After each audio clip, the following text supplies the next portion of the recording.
वालेकुम दोस्तों, उम्मीद करता हूँ आज जो खैरियत से होंगे। इस वीडियो में मैं आपको एक कहानी सुनाता हूँ जिसका उन्वान है अक्लमंद बेटा। उन्वान मैंने लिखा हुआ, मैं आपको कहानी सुनाता हूँ। एक दफ़ा का जिक्र है, किसी मुल्क में एक शख्स था जो बहुत दौलतमंद था। उसने कहा कि मौत तो मुझे एक दिन आनी है, एक दिन मरना है।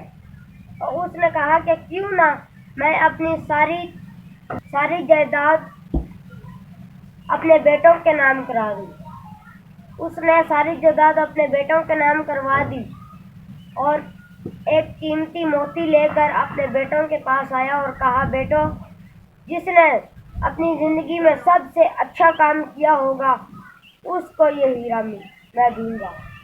तो सबसे बड़े बेटे ने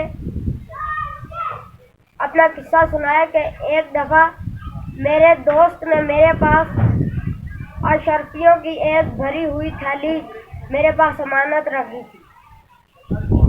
मैंने उसको खोल कर भी नहीं देखा कि जैसे ही वो आया मैंने उसको उसकी थैली वापस कर दी। दूसरे बेटे ने अपना किस्सा शुरू किया और कहा कि मैं एक दफ़ा एक दरिया के किनारे जा रहा था। जाते जाते मैंने देखा कि एक औरत थी जिसका बच्चा उछला और दरिया में गिर गया। ममता तड़प उठी और कहा कि मैंने फौरन दरिया में छलांग लगा दी और उस औरत के बच्चे को निकाल लाया। तो वो औरत बहुत खुश हुई और मुझे ढेर सारे दुआएं देती चली गई। सबसे छोटे बेटे ने अपना किस्सा शुरू किया कि एक दफ़ा मैं लेटा हुआ था, आधी रात का वक़्त था।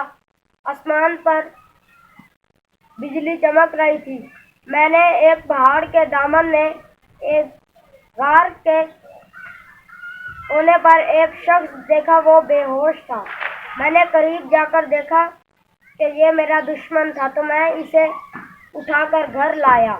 जब वो होश में आया, इसे खाना दिया और अपना मुंह छुपा लिया। कीमती हीरा उस दौलतमंद शख्स ने अपने सबसे छोटे बेटे को दे दिया। नतीजा, मुश्किल में एक दूसरे के काम आना जवामर्दी का काम है। अल्लाह हाफ़िज़।